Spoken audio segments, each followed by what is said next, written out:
Bill Vining, and I'm going to try to tell who these people were, the names that were on the stained glass windows, or on the stained glass windows of the Methodist Church. Most of these windows were in the church preceding this one, and have gotten some help from Marion Mallard and a few others concerning them. To start off with, in the northwest entry, Callie Gwen Reeves was the daughter of Colonel Robert H. and Mary J. Gwen, and wife of Mr. W. Reeves, Mr. Bill Reeves, we called him, and the mother of Gwen Dudley Coker Reeves, and one daughter, Leela Reeves. Next is W.T. Caver. W.T. Caver was employed by B. Miller Mercantile Firm, and upon the death of Mr. Miller and his wife, they died about 1905, they left the inventory of the place to Mr. W.T. Caver and Mr. Harper Tucker. And Mr. Caver, after a short time, sold out to Mr. Harper Tucker. But W.T. Caver and his wife had one daughter, Willie. Mary Pope Gwen, next. And she was the former Mary Pope Haycock. She married Judge Frank B. Gwen, and they had 4 sons, Fred, Charles, Frank, and Pope. Then comes J.J. Mallard and wife. They are the grandparents of Marion Mallard, Lena Walton, and Grace Kelly. Mr. Mallard was also an early day grocery merchant. Next is the southwest entry. We have A.A. Simmons. He was a merchant too, I believe. He had sons, Bill Simmons, John Marvin Simmons, and daughters, Miss Ethel Simmons and Miss Carrie, who married E.C. Dickinson. In the northeast entrance, we have Jefferson Shook and Mary Shook. They were the parents of J.E. Shook, W.H. Shook, and Miss May Fitz, Mrs. May Fitz. J.E. Shook, that preceded this on the list here, is the son of Mr. Jefferson Shook and Mary Shook. Mr. Jefferson Shook was a Methodist preacher, by the way, and Mr. J.E. Shook was never married. I think that's right. On the west wall, we have Mother Blake Perkins. She married Judge James I. Perkins, and they had 2 sons. B.B. Bennett Blake Perkins, his name was, and James I. Perkins, Jr. And they had daughters, Mary Summers, Ella Stevens, Julia Perkins, Murder Kerr, and J.F. Mallard, early day druggist, father of Lena Walton and Grace Campbell. F.W. Bonner, a banker, early day banker, had 3 sons, Wade, and Walter, and Hub. 2 daughters, Georgia Finney and Mary first year. Later on, married Mrs. Mary Perkins. J.W. Summers, grandfather of Judge J.W. Summers here at Rusk, and Frank Summers. Mary Jane Whiteman, grandmother of Elizabeth Everett and Rosalind Kelly. On the west wall, Mrs. Edna Fraser Perkins. She was the daughter of Dr. I.K. Fraser, married to Mr. Bennett Perkins, and the mother of Wilma Perkins Jorgensen. Also, she was a aunt of Kendrick Fraser, Tom Jr. Danzig. John Marvin Simmons, son of Mr. A.A. Simmons, husband of Mrs. Willis Simmons, and father of Howard Simmons. I.K. Fraser and Alice Fraser. I.K. Fraser was Dr. Fraser, and he was one of the early day doctors. He had, I believe, just had one son and 3 daughters. Miss Sue Fraser, who was never married, and Mrs. Edna Perkins, that I just told you of, and Mrs. Willie Ricketts. And he had grandsons, Kendrick Fraser, Tom Jr., and Donald, and also William Ricketts. And then the Reverend S.K. Stovall and Fanny Stovall. They were the great grandparents of Bruce and Mike Stovall. Sam J. Stovall and Fanny D. Stovall were a great uncle and aunt of Mike Stovall and Bruce Stovall. South wall, behind the choir, I believe they say here, they have on there J.D. Malk. J.D. Malk was an agent for the old T&O Railroad, Southern Pacific Railroad Depot here in Rusk, back in the, no, I don't know just when, must start by 1909, 10, somewhere, quite a few years there. And he had 3 sons, Ross, Francis, and Raymond. Angeline Tucker Manus was the sister of Evelyn Odom. Kathleen Summers Tannhauser was the half-sister of Y. Summers, commonly known as Rabbit Summers. Kate Gwynn was the daughter of Mr. and Mrs. Heflin S. Gwynn. She died when she was 18 years old, I believe I was told. West balcony is J.F. Tatham. He was the great-grandfather of Rippy Wiggins.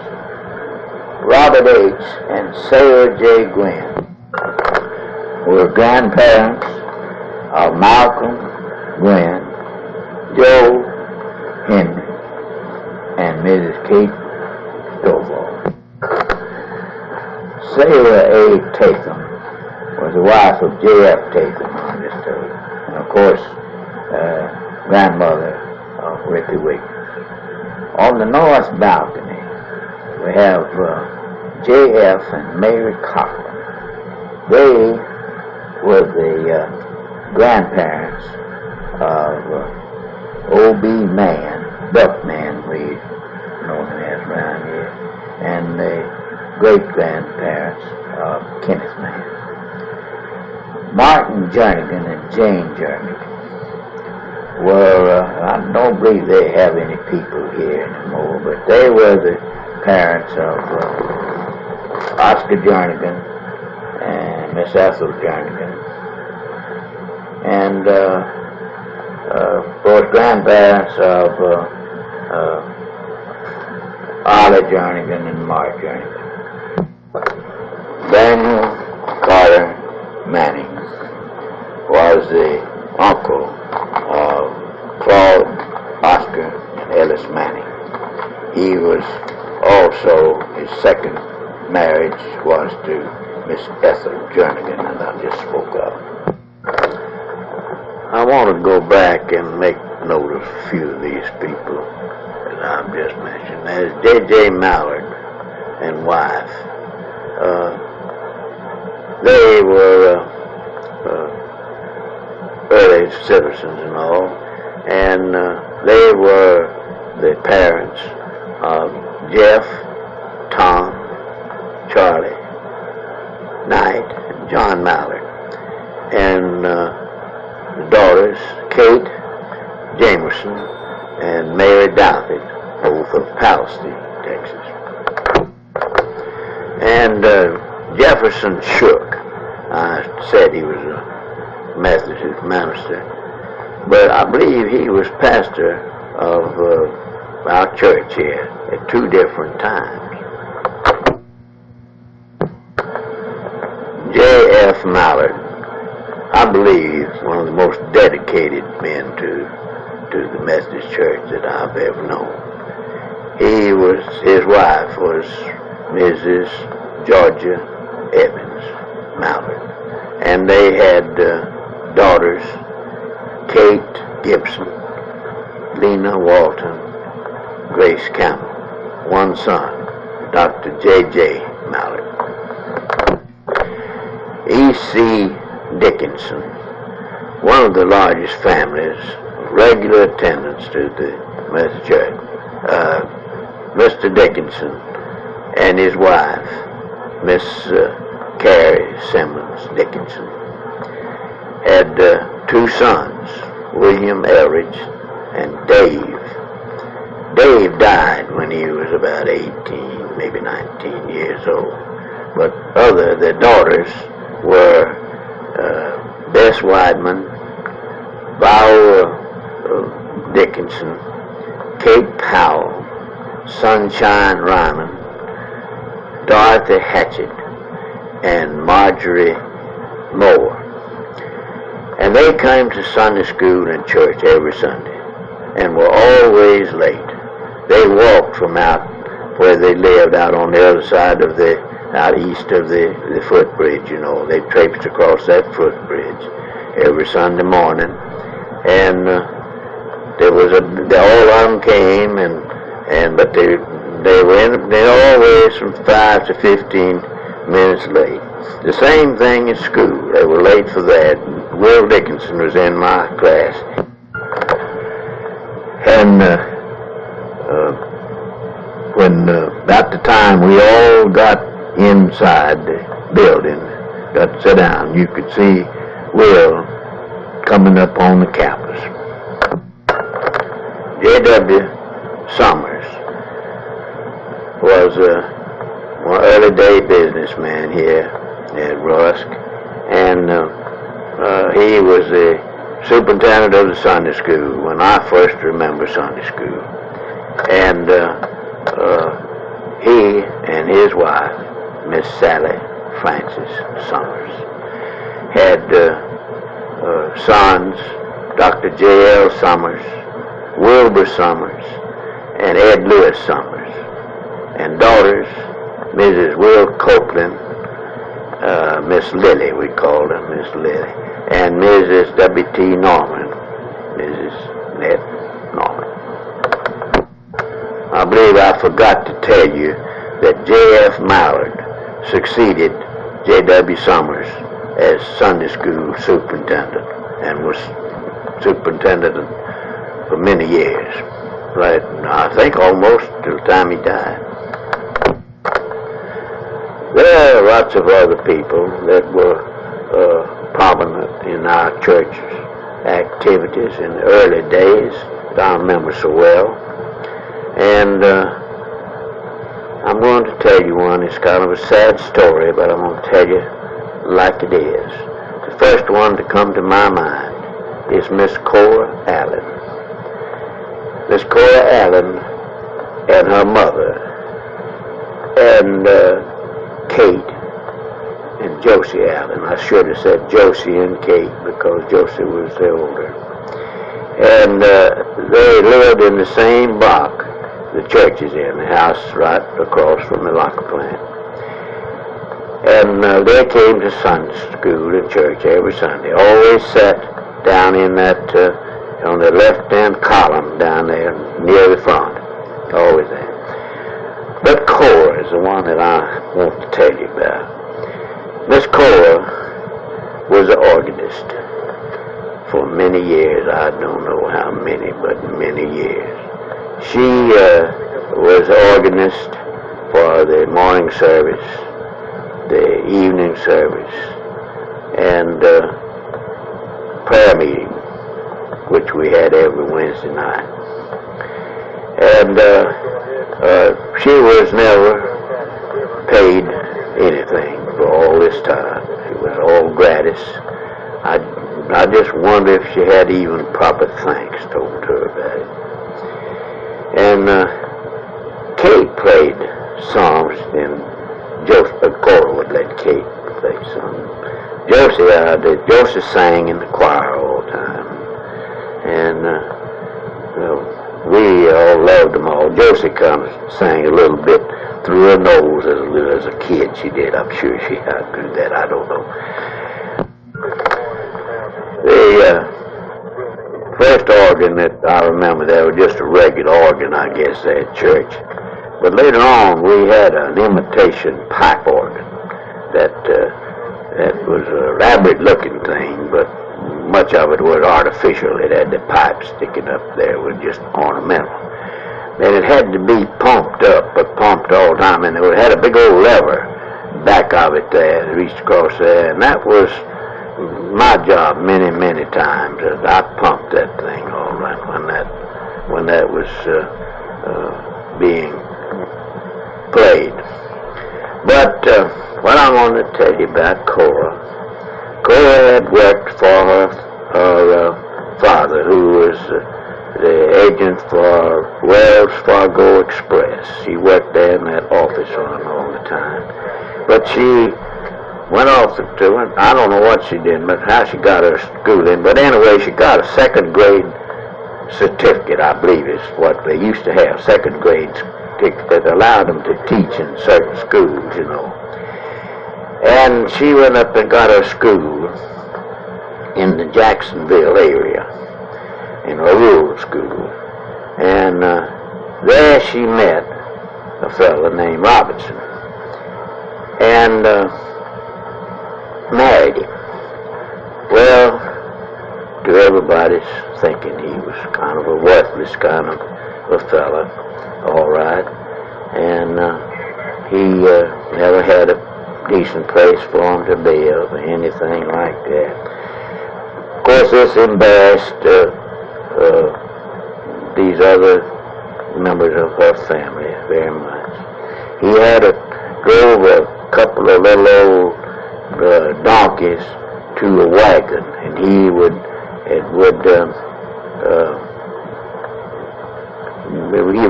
raise a little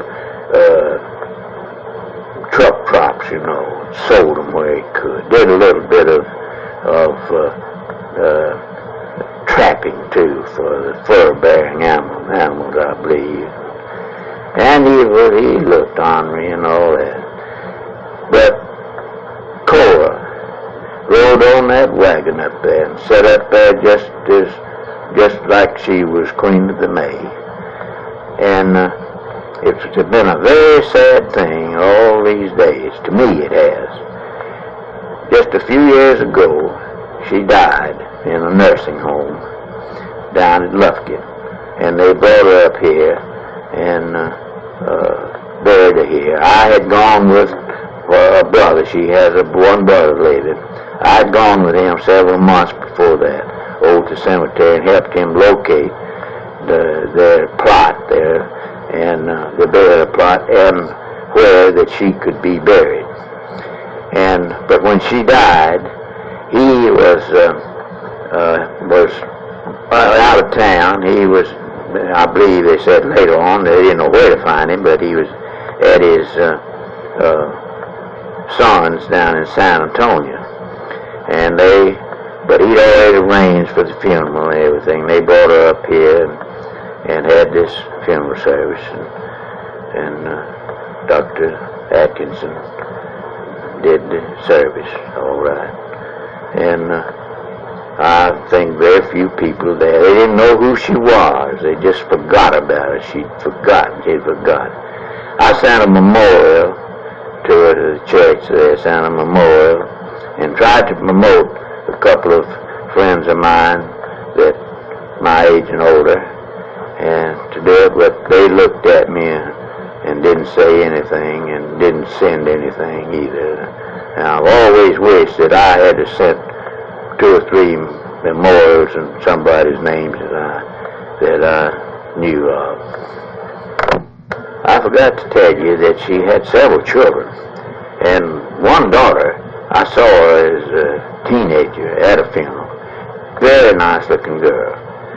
But then she had one son that was retarded.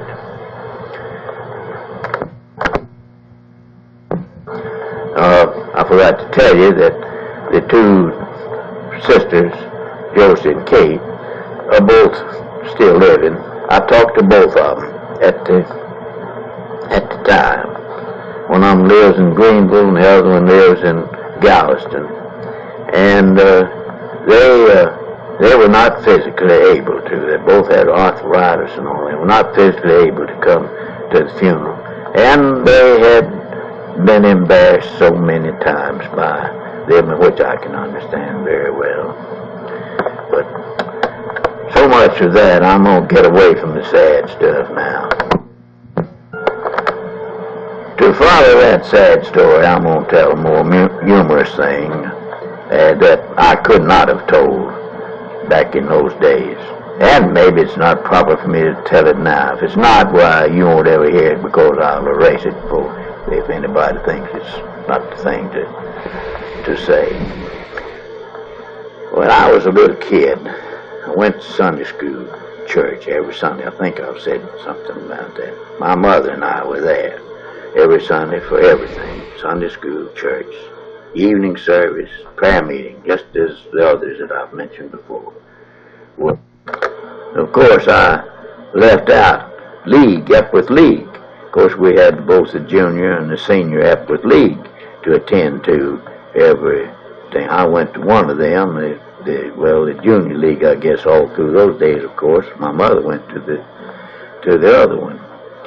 But as I say, we were there every time the bell rang, and usually I rang the bell. They had a big old rope that hung down from the belfry down in the entrance to the church there. It hung there, and so it pulled out to one side, and the place would be out of the way. But I nearly always rang that bell. I was close by. I just lived half a block from there, a large part of the time. And so that bell was always rung, you see, for every church service, and also every death. They tolled it. The bell was tolled. I don't know if you ever heard a bell tolled, but anyway, you just pull it and let it ring, and the clapper don't go back. You let it back. It don't go back. Just toll it, just one time, another time, a series of times it rings. But I want to get to this funny story now. I was a bedwetter when I was a little kid. Growing up, I must have been till I was around nearly 8 years old, maybe that old. And another thing, that I have always been a person that could go to sleep in church. And so I would go down there every night and to services at night, and I'd curl up on a vacant seat or maybe lay down on the floor, and I have carried a pallet. Pallet, what I mean by a quilt, and folded up, laid down and went to sleep just about the time church services started good.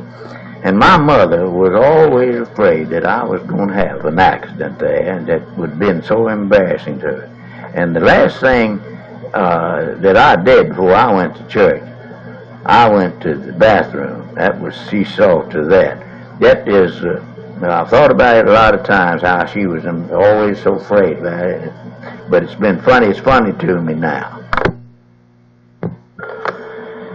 I said bathroom. Of course there was no bathrooms that day, but I went to, there's things that represented them anyway. I said that there were lots of people prominent in the activities of our church, and another one I should mention now is Mr. A.M. Vining. He was a distant cousin of mine, but he looked after the ordering and receiving the Sunday school literature, and he was one of the first ones there. He waddled through it, a big man. He waddled through the aisle down there carrying that big bundle of stuff and spread it out on the table and sorted it out for him to use. He was dedicated to our church also. His wife,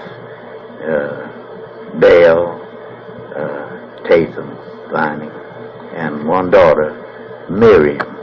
Miriam married a Methodist preacher, Tom Brabham.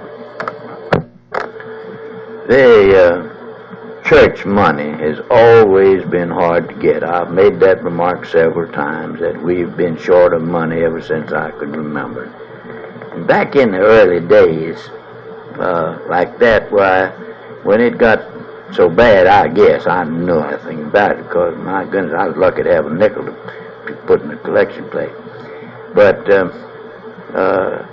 the time would come when maybe the preacher would say that we needed to get some money together, and maybe that wasn't, maybe they didn't have the preacher, maybe somebody else, chairman of the board. I guess they had a board of stewards. But anyway, somebody would say about it, and say something about it, and they began trying to take up a collection. I always had such a high regard for Mr. Harper Tucker. Mr. Harper, always, he was one of the first to say, I'll give $25. I couldn't see how a man could give $25.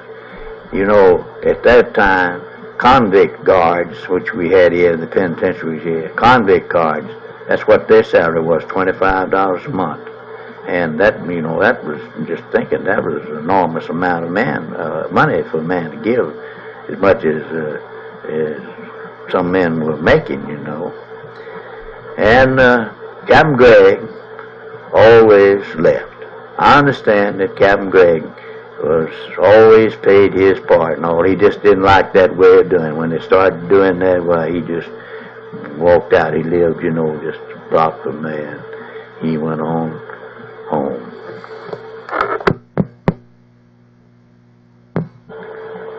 Some of the men likely to get up and say something on the slightest provocation were T.A. Sublett. He was an old gentleman that I believe he was connected with the prison system over there, but he was a regular attender of church. Mr. T.J. Stovall, and talked a lot too if he had any chance at all. He was the great-great-grandfather of Bruce and Mike Stovall. I want to thank you for listening to this part of the tape, and it's nearing the end, and so I'll see you on the other side. Thank you very much.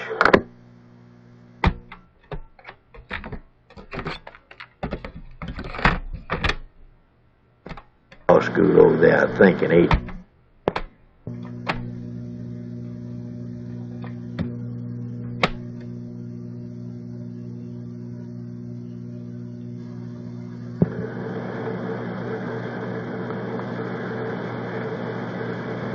welcome to the other side of this tape.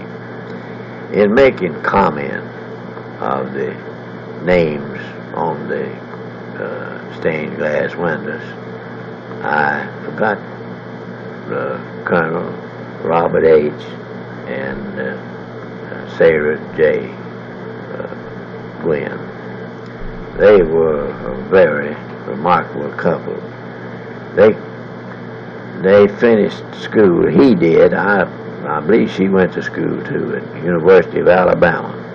Finished law school over there, I think, in 1846, and married. And they came here immediately. I believe he taught school 1 year down in the Fox's Creek community, they called it then. And then, but in 1847, he opened a law office in Rusk, I believe along with Captain Gregg, who was an attorney too. And they had that law office operated longer than any other law office in the same name. From then till 1973, when Malcolm died, it had continuously been operating with at least one Gwynn in the firm. These Gwynns had I believe they had 8 boys, 8 sons and 2 daughters. The sons, I can't name them in the order that they are, I'm sure, but they were Filio, Heflin, Frank B., Tom, Jim, Hub, Lee, and John. And 2 daughters, Mrs. Reeves, who was one of the first ones I mentioned on the thing, and Mrs. Jean Durham. And I counted them up. I've got a tape on that family, and I believe there's 48 grandchildren that live to be grown. And I think they all belong to the Methodist Church. All the ones that lived here, I'm sure did. Jim Gwynn lived in Hughes Springs, Texas, most of his life. I never did know him. I think I've seen him, and that's and I could be wrong about him, but I believe all the rest of them, and he probably was too. In about 1907, I was in a Tom Thumb wedding at the church here. I believe it was put on by the Epworth League. And I found a picture of it. I had one and lost it, but Webb Finley had one, and I got it today. And there's quite a few people that are still living, several. The wedding I remember very well. About the bride was Dorothy Smith, and the groom was Cameron Gwynn, and the preacher that conducted the wedding service was Samuel Rao. I see that Marion Mallards was in it. Oh, Marion was the mother of the bride, she told me, I believe. Webb Finley, Leland Gwynn, and Elsie Bonner Hussey. These are all still living. There's probably others. Dorothy Smith was living a few years ago. I don't know whether she still is or not.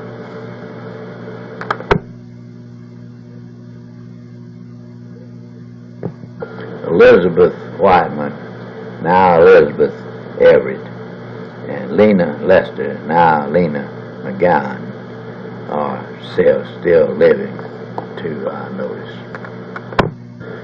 Bernice Wallace, now Bernice Grawl, is still living, lives in Dallas.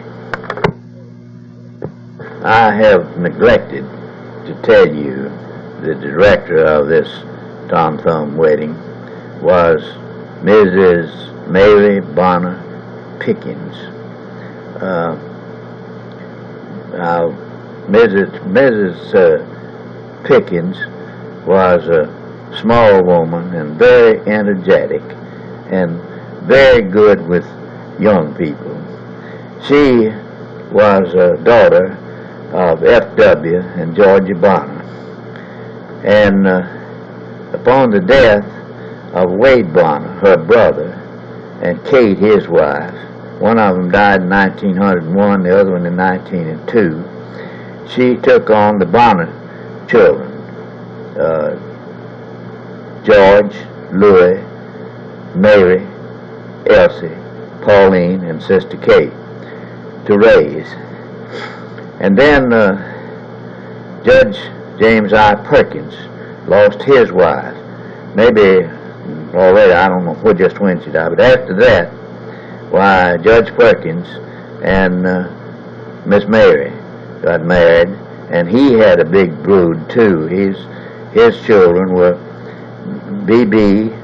Bennett and Jamie, two sons, and then daughters, Mary Summers, Ella Stevens, Julia Perkins, and Murda Kerr. And through those two big families together, and they lived in the big white house right at the west end of Footbridge. Other regular attending members of our church at this time was Colonel Wiley Mangum Imboden and his wife and two sons, Daniel and Wiley, and Mrs. Georgie Bonner. You could always see her there, dressed very much the same. Had wore a little old black, had a bonnet of thing, I guess. It had streamers run down to her waist, I think. She always sat in the center row there, in the same place. And Mrs. Smith, an old lady that lived next door. I can't think what her given name was. She had a son named Whiteman Smith. This Dorothy Smith, that I said was the bride in this Tom Thumb wedding, was her granddaughter. She was a regular attendant. She dressed very much like Mrs. Bonner with that little black hat and streamers down there. And then she sat on the right-hand row always. Mr. Tom Newman, his wife, Georgia, and daughters, Willie Mae and Lena, and one son, Charlie. They were always regular attending members. They lived next door to the church in the house where Lord Henry's place. Before, I had told you about Mr. Harper Tucker, how dedicated he was to the Methodist Church, but he had lost his wife as a young woman she was when she died, and he had three daughters too that were very dedicated and came to church with him all the time, Angela, Doris, and Evelyn, and one son, Stanley. Then there was the Reverend Henry I. Dupree, I believe that's right, and his wife Annie, and a house full of children. I don't know how long. I know the oldest one, I believe, was Miss Emma, that married Dr. Henry Mosley later on. And there was other girls and other boys too. The youngest of them were Roy and Grady Dupree, twins. They came every Sunday, came in a big old surrey, and all came in together and walked down the aisle, filled up 2 front benches. This Brother Dupree was a Methodist minister, but I don't believe he ever did belong to the conference.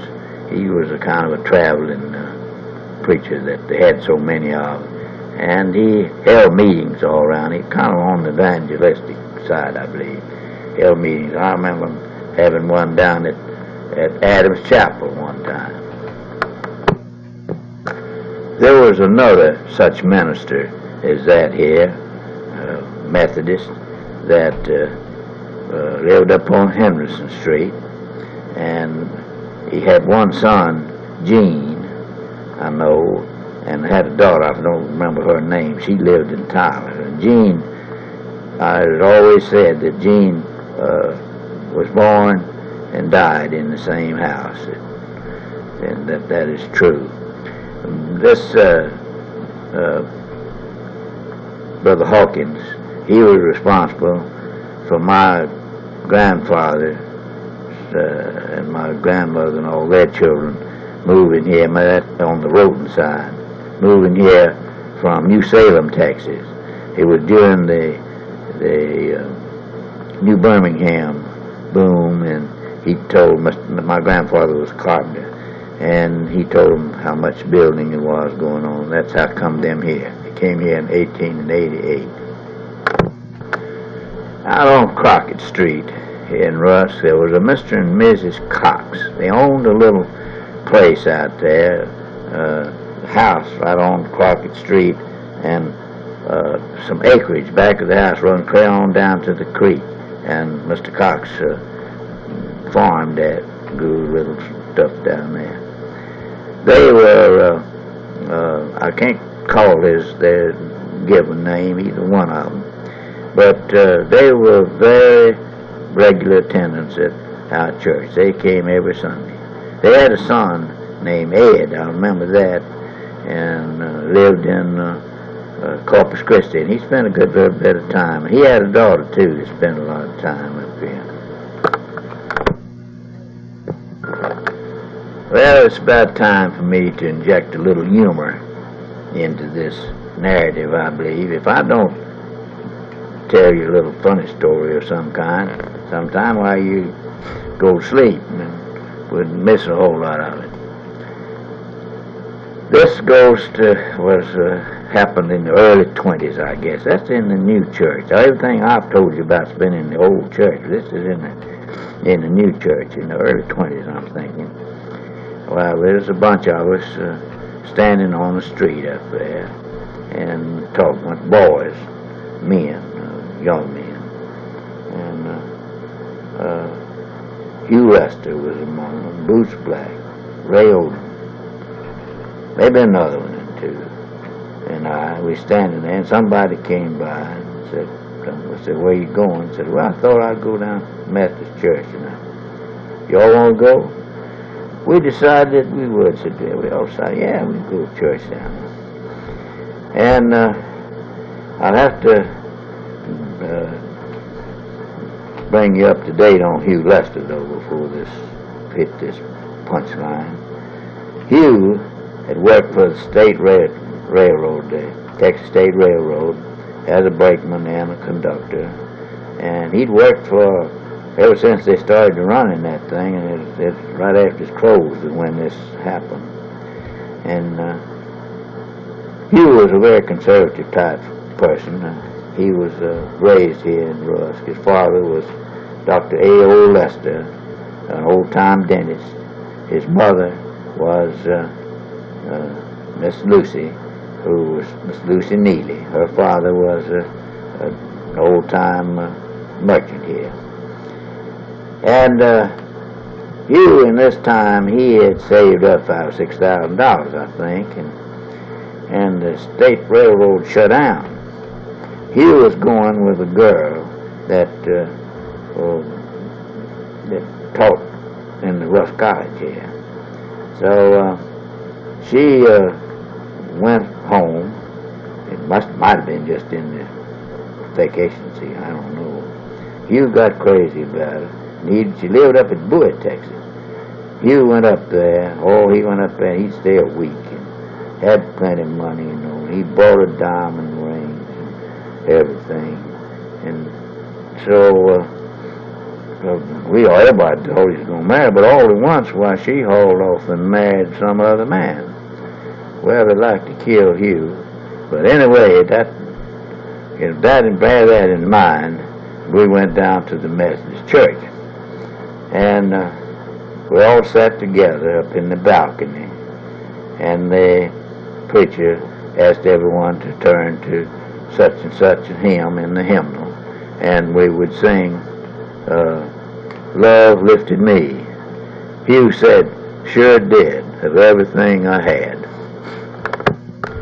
Hugh later on married Miss Inez Bickham from up near Greenville, Celeste, Texas, where she was from, Celeste. And she was a very active worker in our church here at Rusk. She didn't live many years till she died, and just a few more years while Hugh died too.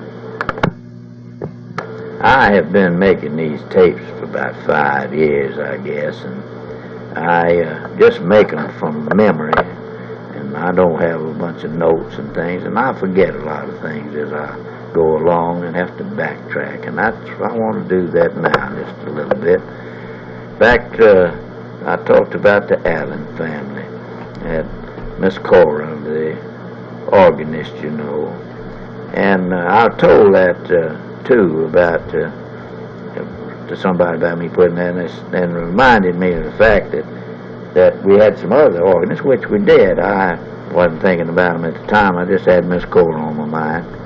But Angeline Tucker played quite a little bit, and I believe Mrs. Bess Whiteman played some, and not Mrs., but Miss Viola Dickinson, I believe she played some too. But what I want to tell you now is the Allens were sitting down there in that left column over there. I told you where they sat most of it. Mrs. Allen and Josie and Kate. I don't know whether Cora was there. She was probably up there at the organ. But anyway, and Lonnie, her son, and their brother, Lonnie Allen, sitting there. And so I don't know. I don't think it was during a regular revival or anything. But anyway, Lonnie professed religion and joined the church. And that's the only person I ever saw in the church shout. Mrs. Allen shouted just as loud. I have never seen a person so happy in my life. I just thought that was worth telling. I'd like for everybody to have seen that. Mr. R.E. Ed Finley and his wife and sons, Webb, Forrest, and Johnny, and daughter, Thelma, were very active in the Methodist Church. They are very often called on Mr. Ed to pray, and the bishop would have been proud to have said that prayer that he put out. And of course, you can't say anything about this Rusk Methodist Church without saying something from Webb, Cora and Helen. Webb and Helen have been Mr. and Mrs. Methodist for many years. Of course, Helen has been very active in the musical department. And her mother and father, Mr. Yates Smith, and her mother, Mrs. Elizabeth Yaley Smith, were active in the church also. Mrs. Elizabeth, no, not Mrs. at that time, but Miss Elizabeth Yaley came here from somewhere in the north. I don't know where she came from, but she came here right after the turn of the century as a milliner. You know, stores, all the general mercantile stores, nearly all had a had a millinery department, and they had to have milliners to do their work, because women all wore hats in those days.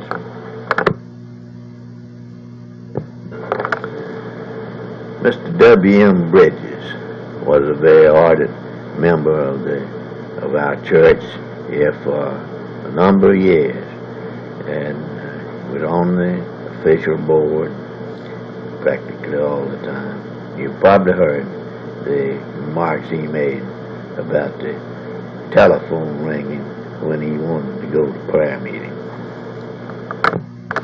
His daughter, Beulah Hughes, has been a very devoted member of our church all through the years.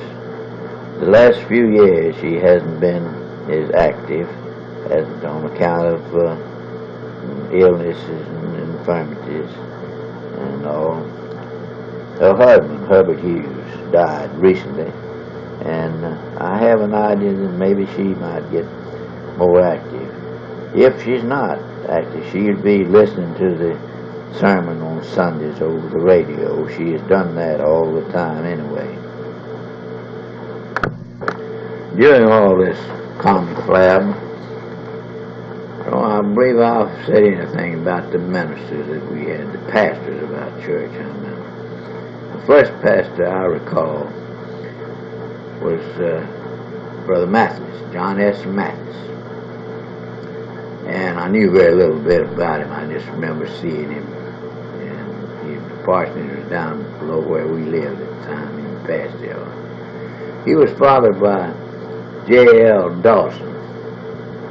I don't believe Brother Dawson was here but 1 year as pastor, but then he went to the penitentiary over there as chaplain over the penitentiary. He was there about 10 years. He had a fine family. Ferdinand was his oldest son, and he had a family of preachers. He had sons, grandsons, and all that preachers. And his one son, John, who was a doctor, Charlie was a banker, and Edna Merle was the only girl. She was a crippled girl. One leg was shorter than the other. I don't know what, it might have been polio or something like that. Then we had Brother Elrod. He was very well liked here, I believe. He had a son, I believe, named Collie Elrod. And C.A. Hooper, that's bugged me for years about C.A. Hooper. I don't believe that was his initial C.A. Hooper, because I think his name was Oscar. He had a brother, Tom Hooper, a railroad man, just the opposite to him. He was brakeman on the T&O Railroad here. G.H. Collins, he was a horse fancier and drove trotting horses. And I'm talking about race horses. G.V. Ridley. Brother Ridley, I remember, had a beard. I remember that's right. He had one daughter named Eugenia, and it was two daughters. The other one, I can't recall her name. C.W. Hughes, well, he was something else. He was a baseball fan, and it didn't take much provocation for him to get into fisticuffs. I believe he was the fightingest preacher we ever had. But everybody loved him. He was a good man. J.C. Carr, I can't tell you much about Carr. He just kind of blank for me. J.W. Goodman. J.W. Goodman was here when we built the church, our present church. He was here about 4 years. We finished it. I know I guess he was here the whole time. I think he had that he was really the wheel behind that church building. And while I'm talking about that church, another man that I've never mentioned about being in the church was John Andrews. He was on that building committee and was very fishing on it, as I remember hearing them talk about it. A. Wagner and I know very little about it. Terry Wilson was a fiery kind of a fellow too. Was crippled, man, had one leg. He lost his leg, I believe, in a railroad accident. I think he was a railroad man. And he below his knee, and he walked with the hop. Terry was a very ardent prohibitionist. Oh, he talked about it all the time.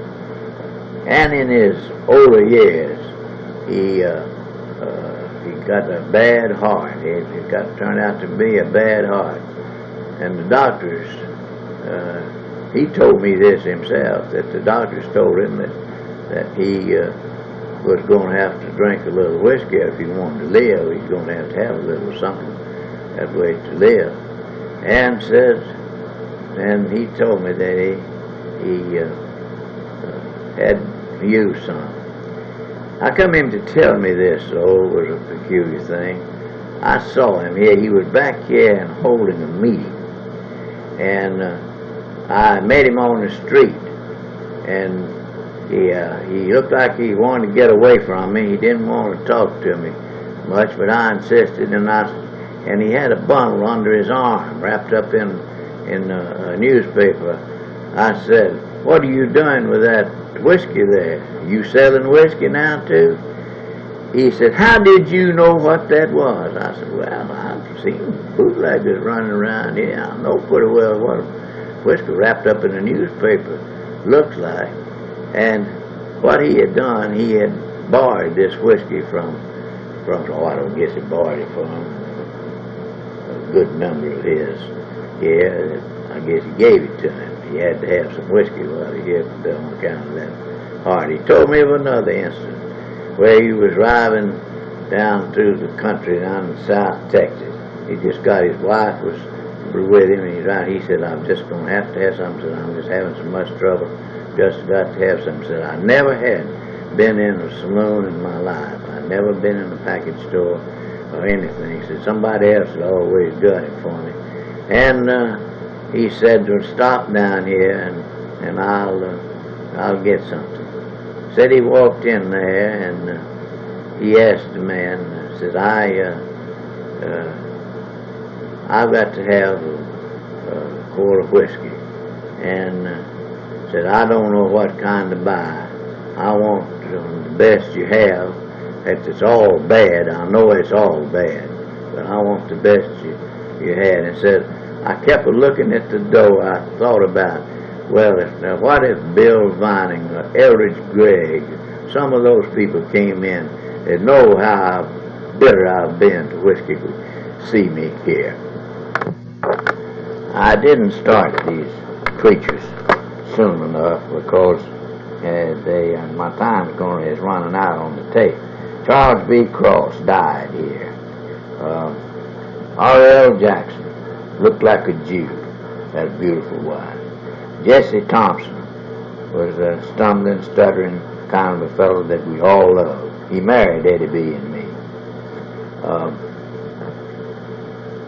Grady Hallenquist, very well liked preacher. Everybody liked Grady, as did Harold Faye, Myers Curtis. Get down to Joel McClure. Stayed there 7 years. Joel McClure is my favorite of all the preachers I've known through the years. He and I thought alike about a lot of things. This comes from Bill Vining and is a smattering in 60 minutes of what it took over 80 years to learn. Thanks for the memories, and thank you for listening, and may God bless. Amen.